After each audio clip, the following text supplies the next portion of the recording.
of this is new. My world, the chaos around me, what I've known to be true. We think we know, but do we? Tick tock of the clock, and I see hands go in all directions. Can't see your face, but I see worry in my own reflections. Something tells me you've seen this face before. Redemption waits for you, I'm sure. I see your eyes in the moon. Hello, friends. I'm Brandy. How's it going? I'm Sean. And this is Impossible Conversations. Today, we've got some really good stuff. There's been a lot happening here in the U.S., and I thought I'd mention some of it in case some of you don't know or you're in another place in the world. And one of the things was a Defeat the Mandates rally and march on D.C., a pretty big thing going on. And there's a trucker strike and convoy in Canada also protesting the mandates out there. Judges have been striking down mandates in New York. Right, Sean? Like you've been there, you've seen that, and other states across America. And then Fauci, some of Fauci's emails have revealed some questionable ways in which the natural immunity story emerged. So that's been interesting. And Sean, have you heard about any of these things in the mainstream news? Yeah, I've been following the stuff, fairly regularly. I mean, I haven't caught myself up on everything that's been going on. I've been a little busy with some musical stuff, but yeah, I mean, most of this stuff I've heard about already. So yeah, it's pretty interesting. There's a lot of stuff happening right now. So the narrative seems to be, kind of, little wobbly right now. So Exactly. I mean, there's so much happening. I don't know how much is being broadcast into the mainstream medias, but I know some things that you try to post on like social media is banned or shut, or you can't post it. It's very strange. So that's why today I thought we'd talk about free speech versus censorship, because it's a huge thing right now. It's a really interesting thing that's happening in our world that's never really happened. I'm not going to say never. Actually, there has been some attempts in the past to have widespread censorship. And I don't know if you remember this, but many years ago, I say many, like I'm dating myself now, but there was some bands, like music, that people didn't want kids to hear or under a certain age. Okay, so but I think that's kind of been a thing for a while. Mhm. But there was some artists, Eazy-E, NWA. Do you remember that? And there was yeah, big controversy over what they were going to do about it, like slap a warning label on it, right? Yep, I remember that well, actually. Yeah. And that was a very interesting time, because I mean, and as a kid, like I was a younger person, probably my 13, maybe 14. Mhm. I had the albums, my friends, cassettes. Okay. Yeah, exactly. I had cassettes and my friends had cassettes. I mean, we had the music. It's not like anybody was going to stop us from getting what we wanted in that way. But it was very interesting how there was this big controversy around it and how they didn't want to be censored. But here we are today, unable to post some of these things in social media. But the big question comes in, like, these are corporations, social media outlets are corporations. Do you think that they have the right to tell people what they can put up and what they can't? Ooh, that's the question now, isn't it? I mean, it's been like this for a long time now. I mean, you hear the arguments back and forth from the people. I have friends on all sides of all subjects. So especially since 2016, I kind of split off from my normal mainstream left kind of leaning ways, and kind of became more libertarian and more kind of centered, and just looked at things from both sides of the coin as much as I could. But I have a lot of friends who will argue, well, if you don't like if Facebook if they censor you, then build your own platform.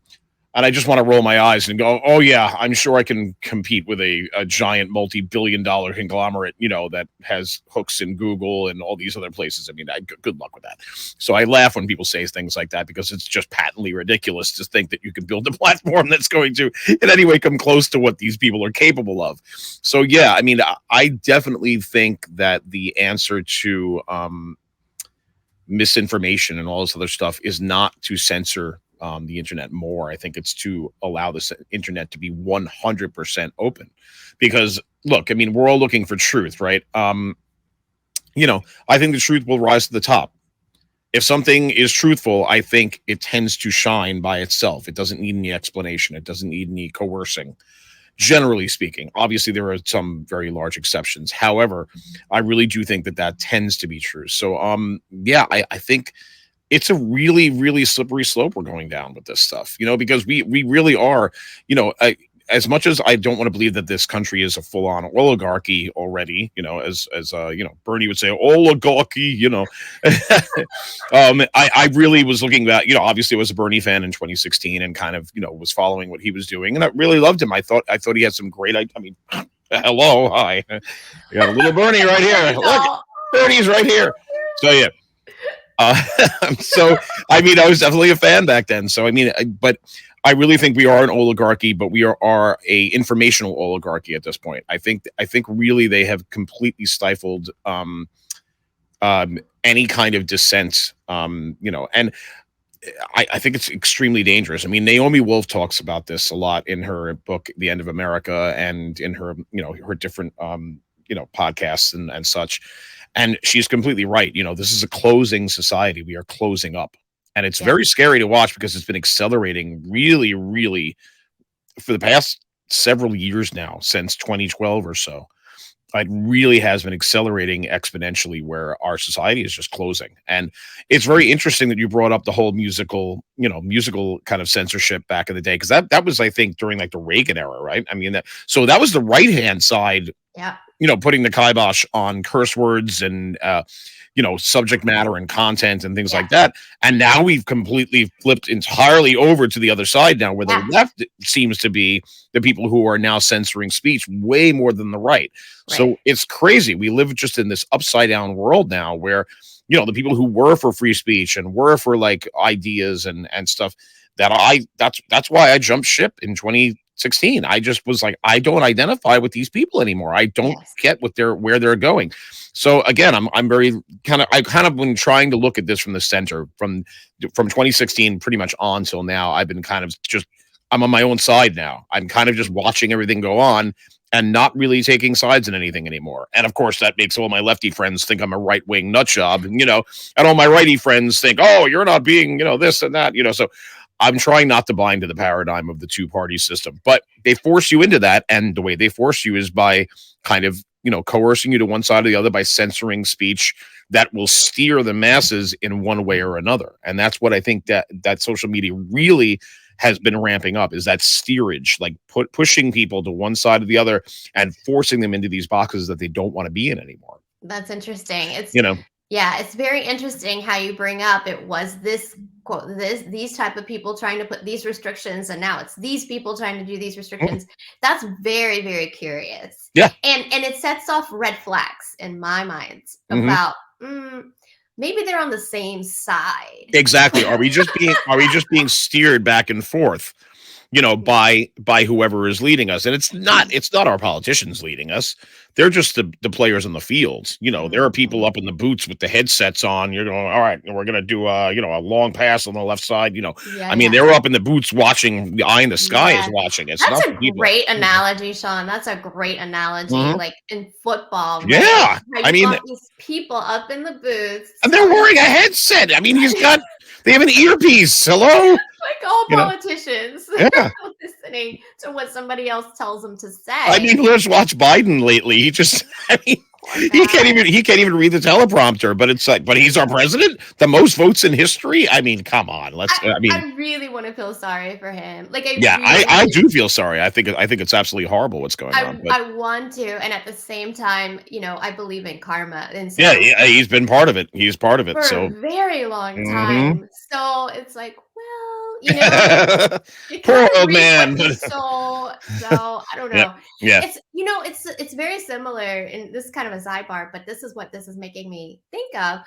In older populations, as people get older, and I've worked with older populations for a while in different capacities, and they change, they become more frail, and they lose memories sometimes if they have dementia or Alzheimer's, and they become almost helpless, and you're there, and you're going, where's their family, Yeah. where are the people supposed to take care of them? And then you go, well, if you knew what happened in their family and how they didn't cultivate the connections that they needed, or and let somebody else raise their kids. I mean, there's this whole cause and effect thing that happens. And I Mhm. think it's affected our family units down to this is the microcosm.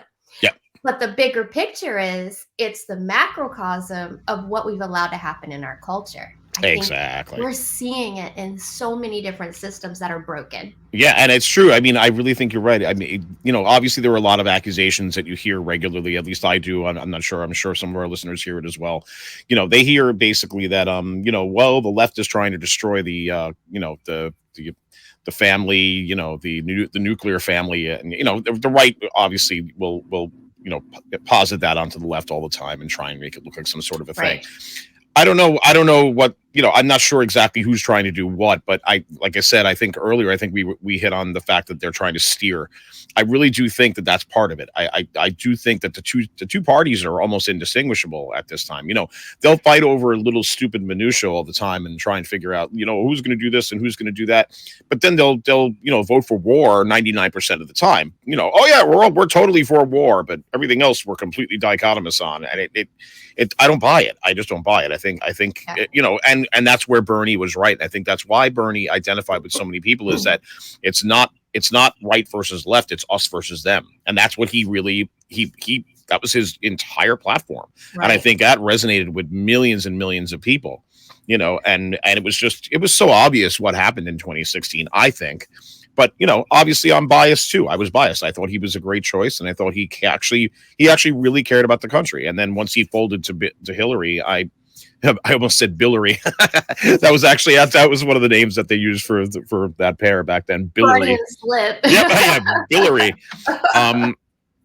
But once he caved to her, I was like, I can't stomach this. I just can't. I can't do it. So, Yeah. and I think that's where you saw the big obviously the wedge drive right through the center of the Democratic Party, and people just jumped ship, and a lot of the Bernie voters went Trump. So it's really crazy. So I think a lot of it was that steering organic. I don't know. Maybe it wasn't. I wouldn't be shocked if it wasn't, because division is the name of the game 99% of the time. Really, let's be honest here. That's what they want. They want us fighting amongst each other so we don't fight them. So that's really where I think, and that's I've thought about this in the past too. Just recently, I've kind of really come to this realization that maybe that's why Bernie and these other people stay in the system so long. I really do feel like Bernie does care. I feel like there are certain really like gems out there that actually do care. But you're talking about a person who cares ultimately about the country, but their hands are completely tied personally, where they have no road to really go once they get to a certain gate. They're a gatekeeper in a way, and they can't really go past a certain point. But they can kind of sow that seed into the populace. And I think that's what Bernie did. And whether or not you ended up left or ended up right after Bernie, did what he did, is almost irrelevant, because now he's planted the seed of like, well, maybe we shouldn't be looking at each other. Maybe we should be looking at, the billionaire class versus the peons like us, So I think that's where a lot of this is very important. I think that's where he really does work from within the system in whatever capacity he can, just to kind of get that little idea there. And as we know, an idea is very hard to kill. So Yeah. From what I've heard about other people who've been close to Bernie, they say the same thing. He's a good guy. He really cares. He is who he says he is. And at the same time, if that's really true, then why did it yeah, happen the way that it happened? exactly. He could have took that nomination. He could have took that seat. Like, things would be very different. Mhm. But like you said, according to the people that are up in the boxes, right? Hmm. If that's not part of their plan, that's not going to happen. Yeah. I truly believe that. I truly Yep. believe that too, because I've heard too many people in those circles say, even past presidents, if something's happening, it's because it was made to happen, orchestrated to happen, and that's definitely been true for the past. Oh gosh, how many years do you think, Sean? I don't even can't even guess at this Can point. you even fathom, With right? some of the stuff I've seen lately, I mean, this could be going on for centuries at this Right, point, you know, right. and That's some of the I things I've been I hearing too. really wouldn't be shocked. I mean, I'm always going to point to, like, some popular culture stuff, but a really great movie series to watch on this is I don't know if you know the M. Night Shyamalan trio, Unbreakable, Split, and Oh, Glass. yes, Those yes. three movies together, when you watch those and you watch what Very happens at good. the end of Glass, is very, very interesting, and it really does kind of make you think, and you go, the secret society thing, like, what exactly is that all about? And who knows? Who knows? It's all conjecture because it's a big club and we're not in it. You George Carlin. That's right. know? George Carlin. I love But that. I love that there's quote. another great song, and I can't remember who it was.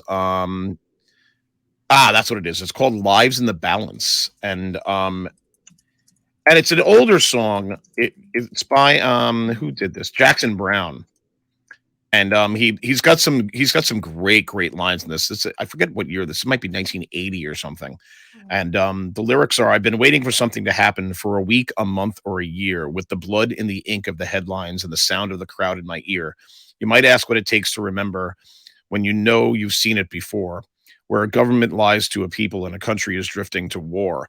And there's a shadow on the faces of the men who send the guns to the wars that are fought in places where their business interests run." So, at the end, he kind of says, there's a shadow on the faces of the men who fan the flames of the wars that are fought in places where we can't even say the names.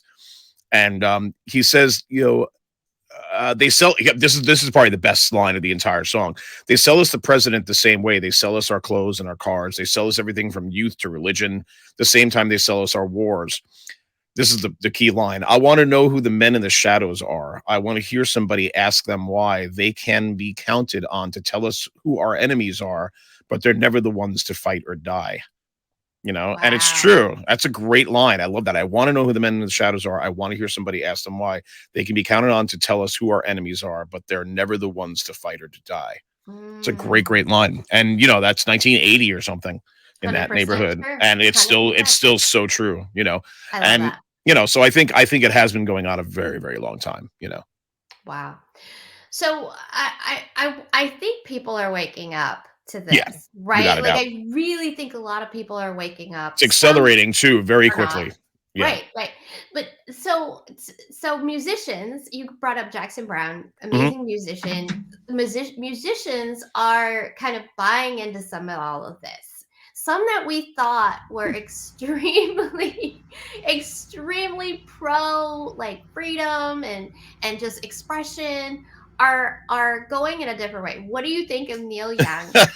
You know I was going here. Oh boy, yeah, there's some fun stuff happening on Twitter and elsewhere. Oh my gosh, it's What do pretty you funny. think of Neil Young's I think calling it's for ridiculous. I mean, censorship? he's just what are you going to say about that? At least, and everybody's got their own opinion. I mean, I don't look down on people who are vaccinated or people who are whatever. Look, do you? It's entirely about that. I'm all about the mandates, and I don't think they should be instituted. I think forcing someone to take a tested vaccine is one thing, but a vaccine that's currently in testing that really has not been really approved at all, and studied for long term, I don't see how that's a good idea. But again, everyone's going to have their own opinion on that, and he's expressing his opinion, and what, that's free speech. So I don't have a problem with him doing what he's doing. If he wants to do that, that's his prerogative. He has every right to make that ultimatum to Spotify and say, I'm pulling my music unless you get rid of Joe Rogan. That if that's how you feel, then you go ahead and express that. Again, the truth will rise to the top. Let's see who wins at the end, right? I You just know? think it's very interesting. That's Yeah, he was the guy who would be back in the day in the 60s right. and 70s, he'd be screaming from the top of the rooftops about all this. Exactly. And now, oh my gosh, it's amazing how times have changed. But literally, I feel like he's calling for censorship, Yeah, saying yeah. that it's misinformation. And that's a big thing we've been hearing. Oh, it's Yeah, misinformation, so you can't say that. yeah, Well, no, that's really not what it is. It's more information, yeah, not necessarily misinformation. So I find it very interesting that some of these artists, like from different genres, all yep, different genres, are calling for censorship or saying that you need to do this or to do that, and some aren't. yeah, And some are exactly. going the other way, kind of Yep, like what you're saying with the yep, polarization thing. But what I love about what Eric Clapton is saying is, like you're saying, it doesn't matter to me what you decide to do, yep. but it must be a choice. Exactly. And that's the thing. When we look at the truckers for freedom that is happening right now, this is all intertwined. Obviously, these things are all interrelated. So we're talking about the truckers for freedom. That's exactly what they stand for, and that's the whole point. It's like, consent. If you threaten my job and you say, all right, get this vaccine or else, that's not consent. That's coercion. You're threatening my job. You're giving me an ultimatum. Get this vaccine or else. That's not consent by any stretch of the imagination. And I don't think any honest person who is looking at this can say that to somebody else seriously and keep a straight face. And if they can, then they're just lying or they're just trying to be deceptive because it's ridiculous. That is not in any way a consent to have something like this. I mean, and I think it's crazy. And people constantly bring up to me, especially like, about the vaccinations and, oh, well, you had vaccinations when you were a kid and your parents had I'm like, yes, but my parents also could have signed a waiver for those vaccinations back then and said, I'm not vaccinating my son. Here, I would like to have a waiver signed or whatever else, or, Exactly. an exception. And we Exactly. could have done that back. They're completely saying, no, you can't have an exception. That's Right. it. You must Right. take this experimental vaccine. And I think that's absolute lunacy. No Right. matter no matter whether or not you trust the vaccine or not, it's lunacy to think that that should be something that is allowed, especially in a country, the big experiment ourselves. We are the experiments in freedom. And Right. I just think it's Yeah. unbelievable to me that this is happening in this day and age. Yeah, and so back to the truckers Yeah. convoy, I read something last night about coming directly from them, because who knows what's really going on. I read some different articles Hmm. about their GoFundMe's been frozen and like all these different Oh, things. wow. But I went to the source, right, of what's true, and this was their message that Twitter has disabled the Freedom Convoy hashtag. So basically people can't talk about it on Twitter. Facebook has frozen the official Freedom Convoy group, which is true because I got an invitation to the new group, to the restart group, which is interesting this morning. And people are working on backups on other platforms, so they're going on these other platforms to tell them about what's going on. The GoFundMe is still very much working. Anything else you hear isn't factual. This is directly from them, right? And then we've broken the Guinness Book of World Records for the longest convoy Yep. in history, Yep. 10,000 vehicles. How Yeah. amazing is that? I mean, the revolution will not be televised, and this is obvious. This is exactly what we're talking about. This is exactly the same thing. And let's go back, full circle again, back to Bernie. This was happening during Bernie in 2016, so this is not new. We were having this exact problem in myriad of different ways back then when Facebook was still, I wouldn't say in their infancy, they were still working out some of the kinks in their algorithms to perfect their censorship, let's say. Yes. Because as I watch all of these platforms, get older and older, I just notice the algorithms getting stronger and stronger for censoring dissent That's in right. whatever way they possibly can. That's right. There was a time on Facebook, there was a time on Twitter where you could just search anything, hit enter, and you would see nothing but a stream of just live results of people all over the world posting about that, whatever you just posted in. Yes. And you'd see none of that now. None of this stuff can happen live. It's the same thing as with television. Television now, everything is on a 15 to 30-second delay. There is nothing that actually happens spontaneously on television unless they let it happen spontaneously. That's right. And it's Absolutely. and so this has been a long time coming. We are closing up as a society. They are steering the narrative in whatever way they possibly can. Yeah. So the revolution will not be televised. It won't be on print. It won't be. So imagine how long has this been going on? Imagine when we only had 4 or 5 newspapers across the entire country to steer the narrative. That's right. Now, is that less closed or is that more closed? That's Right. probably a lot more closed than even today. Because now Exactly. at least we have real-time information happening. Back Yeah, then, they didn't have that at all. They could write whatever they wanted the next day, that's right. That's and we right. would never know the difference because all the local papers would just repeat what the main paper would say. So, are Yes. we better off than we were 100 years ago? Probably. But, it's just wild when you really sit down and think about, where things are going. How long has this been going on? It's been going on a long time. Yeah. I've heard the comparison that today's memes are equivalent to the early printing press. Mhm. That's true. Yeah, that's really funny. It is And funny. I always crack up with people who don't trust YouTube or don't trust this, and it's like, and they make a blanket statement like, "Oh, I don't watch YouTube videos." So I'm like, "Why?" Well, because you don't know where the information is coming from. I'm like, "Yes, I understand that, but why would you discount the entire platform? It's an information Mhm, platform. That's like saying mhm, I don't read the New York Times. It's like, okay, you could read the New York Times and just discern what you think is true by triangulating with other sources and things like that. So to just, I mean, I kind of bring it back to the printing press as well, which is why I brought it up. I'm like, well, would these people have distrusted the printing press after like 20 something years? right. Like, oh, I don't trust printed paper. If it's not on papyrus, I don't want to talk about it. Like, I mean, like, you know, it's just crazy. I think it's nuts to just discriminate about that. And like the Dead Sea Scrolls, Yeah, like it has exactly. to be that authentic. If it wasn't done by quill and papyrus, then I don't want to talk about it. It's that newfangled printing press that's got to go. I love it. Oh my gosh, it's hilarious. Well, speaking of humor, so I came across this was so cute. I have to share it with everybody. So if you're not watching this today, if you're not watching this, I'll explain it to you. A lot of times people will say things on their platform, like their Twitter, that's really funny and ask people questions. So this one Twitter user said, "What's some or it could be Instagram? What's something you started doing during quarantine?" But want to continue doing after it's over? Innocent question, right? And one user responded, asking people to mute themselves. I think we can all relate to that. Oh, absolutely. I think we can all relate to that because if we watch around with a mute button, hey, mute yourself. I don't want to hear what you're saying. But, we don't want to do that here on the show. I mean, it's funny and it's great. But I really want to invite, if you're listening today or if you're watching, we want to invite you. We want to hear from you. I just created, I didn't even put it up yet, but let me see if I can put this up. Our email address so that, let me do it as a banner real quick. Our email address is impossible conversations at yahoo.com. Look at that. Cool. Still using Yahoo for now. The old school internet. We're going old school for now, just because that is what it is.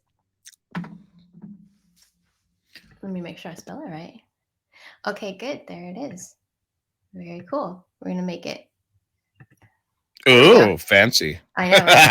Impossible conversations at yahoo.com. That's Cool. that's our email address for now. So if you're interested, you want to be on the show, we want to hear from you. You can just email us, say, hey, what you said today was really stupid. I don't want to hear it anymore. We're like, okay, thanks for letting us know. And we'd love to have you as a guest. If you have something to say and you're passionate about it, I don't care if it's in line with what we agree with or don't agree with. We want to hear from you. You're not going to be demonized. You're not going to Mhm. be vilified. We want to hear what you have to say. And it's not like debate town. Like, I don't want to debate necessarily. That might happen, but it's really about hearing you and hearing what you have to say. We will be open to that, which is what this show is really about. You don't have to be an expert. If you know a lot about a subject, great. If you don't, that's fine. But if you're passionate about it, like, I think that's more important to us Mhm. than the wealth of knowledge you might have. Because at the end of the day, we're all humans and we all have something to contribute of value. I truly believe that, which is why I want to connect with people. Why we both want to connect, right, John? Absolutely. And yeah, I mean, I think that's an interesting point. Like you said, you don't have to be an expert on anything. And I think that's one of the tactics that's being used lately with this whole censorship thing is like, well, you're not an expert. Well, you don't know anything. And I've seen Fauci doing that to, Rand Paul and a lot of different people like that. where he's, well, you are completely mischaracterizing. You don't know what you're talking about. And he's wagging his head, and I really think that's kind of ridiculous. I don't think you need to be an expert in something to kind of recognize whether something's true or not.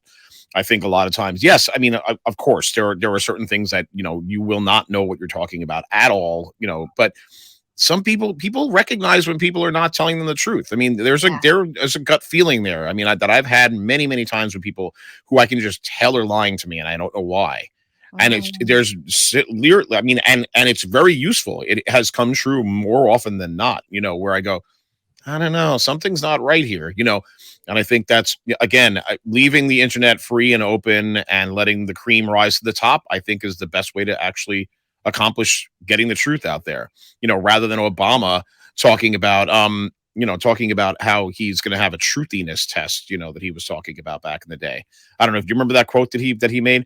Yeah. He's like, I think we're going to have to find a way to, get, to a kind of a curator kind of thing for the internet, where things have to pass a certain truthiness Oh, test. wow. That's I, interesting. I remember when he said that, I was floored. I'm going, wait a minute. So you're going to have basically the equivalent of the Nazi regime, the information, that's just insane. Yeah. You can't do that. I mean, and so that's the thing. It's interesting that all this seems to be coming from the one side now, whereas I think, again, 20 years ago or 30 years ago or 40 years ago, it was perceived to be coming from the right. So who knows if that's organic or purposeful, but yeah, it's interesting stuff. And but I think the open internet is definitely huge, and I've seen it close, from its inception till now. I've seen it closing incrementally every single year. Something new is happening that just seems to close everything into this little even smaller and smaller circle.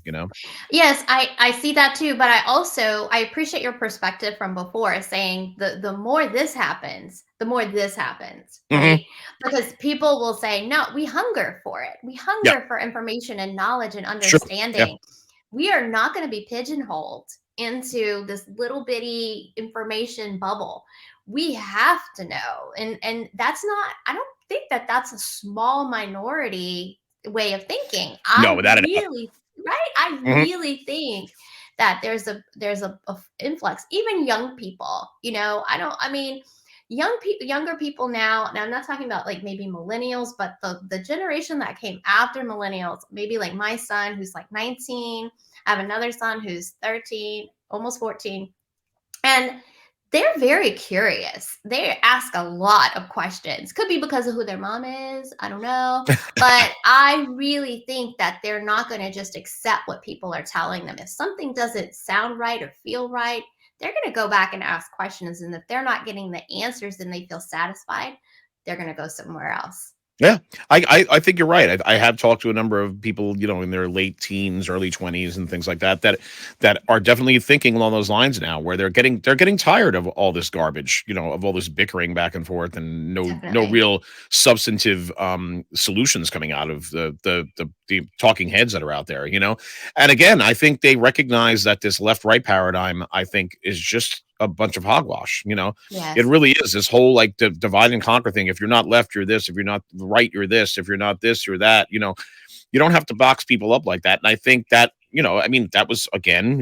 not to bring Bernie back into it, but hi, but, Bernie interjects again. I mean, and that's what he was saying. I mean, and that's why he really spoke to a big, large, cross section of people from both sides of the aisle, and primarily independents, the largest voting bloc. Because Yes. I think you're right. I think the vast majority of people hunger for that, where they realize that this is not, this is not an organic thing, like the left and right, us versus them football mentality. Again, we go back to football.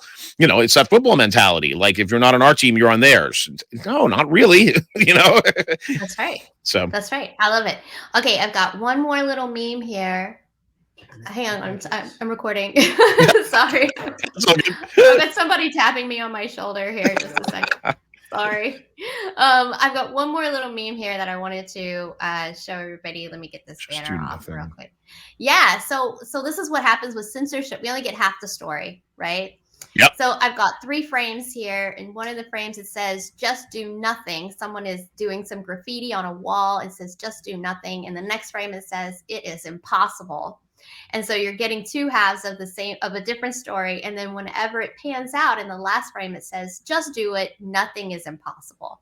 So I found this very interesting. We only get 2 halves, half of the story. We're not getting the full picture. And I think that's what's been happening in our world right now. Like, we're only getting part of it, and we're not getting the whole story. And that's what creates a lot of problems, a lot of issues. When we see more of what we need to see, we can make better decisions around where we want to go next and what we feel is right for us. So if you know you're only getting half the story, go find some more information so that you can get a bigger picture. That pigeonhole that you were talking about is not going to work for any of us. Absolutely. And that's coming from a guy who, I was definitely, the whole Bernie thing really spoke to me very hardcore. Many a tear was shed, believe it or not, in 2016 for me. A lot of real like angst from my side. And I have to say, I started off in 2016 and 2015, looking at Trump as a total joke and going like, Trump shouldn't even be running, blah, blah, blah. And my brother posted on my wall, after I had posted something on Facebook about, saying Trump shouldn't even be running. How dare he? I was very up in arms about that. And my brother posted and said, look, you might want to rethink that stance because a lot of your friends may actually vote for the guy. And I'm like, and it kind of made me think, I trust my brother. My brother's got good instincts. He's generally on the fence about most things, which is great. And I appreciate that about him. He kind of stays in the middle and doesn't really get too heavily weighted either side. And I thought about it. I'm like, you know what? He's right. He's right. Who am I to say that this person can't run? I mean, what, and I was buying into the narrative 100% at that point. And I finally realized it. And I said, all right, you know what? I'm not going to speak out and say this person shouldn't run or this, that, the other thing. I'm not going to buy into the narrative. And that's when I started just leaning a little more centered and started to look at things from, multiple angles and kind of triangulate and try and figure out, where I fit into this whole mix. Yeah. And that's, and then obviously what happened during the primaries happened. And then obviously Trump got in. And again, was that organic? Who knows? I mean, it could very well have been a bait and switch for all we know. Well, it's so interesting. I was on that Bernie bus too. Like, I was like, wow, this could be, I had never voted ever in my life. And I registered to vote so that I could vote for Bernie. Right. Mm-hmm. Yep. And when it fell apart, when that switch happened, I was kind of like you. I was like, Hillary, no way. Yep. Like, because I knew some stuff, like I knew stuff mm-hmm. that she was a part of, and I knew better. And then at that time, this was such an interesting thing. At that time, so not after that, and then the whole thing with Trump happened. I was just like, I don't know what y'all are doing with that. I don't want anything to do with that, right? So I just kind of like went back to where I was, as like politics is crap. Now, when Hillary lost and Trump won, I was part of a women's group who it was kind of like learning how to be more leader, like be more of a leader, that kind of thing in business and entrepreneurship. And these were like really sweet, airy-fairy women until, and it was the day after the election day and the account that we had a meeting. I'm telling you, for 30 minutes, there was boo-hooing and crying. And this was supposed to be a business call. I'm not kidding. Like, look, I'm a woman. I get emotional sometimes too. But are you kidding me? Like, I was like, a lot of screaming at the sky kind of stuff. Like, no! Yeah, angry and a lot, upset. Yep. And I'm like, I understand why you guys are upset. Like, I get it. Your person didn't win. Oh, it's bigger than that and this. I'm like, okay. However, shouldn't that make you want to push more, or even question why did it happen the way it happened? Because people loved Trump when he was firing people. Oh, you're fired. Remember that? What? You're fired. Like, everybody loved him. Oh, there's a great Oprah clip that I saw of Trump being on Oprah, and they're getting on the house of fire. Yeah, on the View. The View too. Yeah, he was on The View, and they were like, "Oh, it's so great that you're blah blah blah," and they were just talking to him like he's a regular guy. I'm like, Wait a minute, The View was sane at some point, like sort of like not insane. I couldn't believe it. It blew my mind. I'm like, this is incredible, you know. Right. But yeah, it's amazing how times have changed. And then it flip flop, you know. And so when things flip flop, you got to go, what? Yeah, why is it why the hardcore shift like that, you know? And again, you can tell when things are organic and when they're not organic. Yes. You know, and Yes. you know, and maybe not. Sometimes you can't. You know, sometimes you can't. I think maybe they've gotten a few ones. You know, they've gotten a few things over on us as a populace, without a doubt. You know, I think people are you know now looking at all this stuff and kind of going, no, I don't. This doesn't pass the sniff test. You know, so I think you're right. I think that not woke, but like that awakening that we're all going through and starting to realize that we're not being told the truth all the time is kind of just, you know, that seed has been planted, I think, you know. Yeah, absolutely. Absolutely. There's so we'll get into politics another time. I mean, we could definitely talk about that forever. But it's all intertwined. That's the problem. So I mean, like you have to. It's these are conversations that could go on for hours and hours very easily because you have to getting into all facets. It's almost impossible, you know. Yes, and again, I would love to have people on, anyone on, who's interested and passionate about talking about these things, because I want to hear other people's perspective and points of view. I'm not the center of my universe. You know, like everyone is connected in my opinion. So I want to know what makes other people think about this and think about that. I'm so curious. I really am. So if you are interested in being on a show where we talk about political things, please come on. We want to talk about this. If it gets a little heated, a little emotional, that's okay. Like we can bring it down if you're not just. We can chill and relax and just take a step back and breathe and go, okay, let's talk about what's really the issue. Let's talk about what we're really discussing here, because that's what's important. All right. So Sean, I think we're done for the day. Yeah, again, this could go on literally for hours, so it's good to just touch on it and kind of, you know, say we just recognize what's going on and kind of continue to just, you know, observe. That's kind of like where you know, it's nice sitting on the fence in between the two backyards, you know. Get your popcorn. Let them play and we'll sit there and, you know. I love it. All right, guys. So thanks for joining in today. Thanks for tuning in.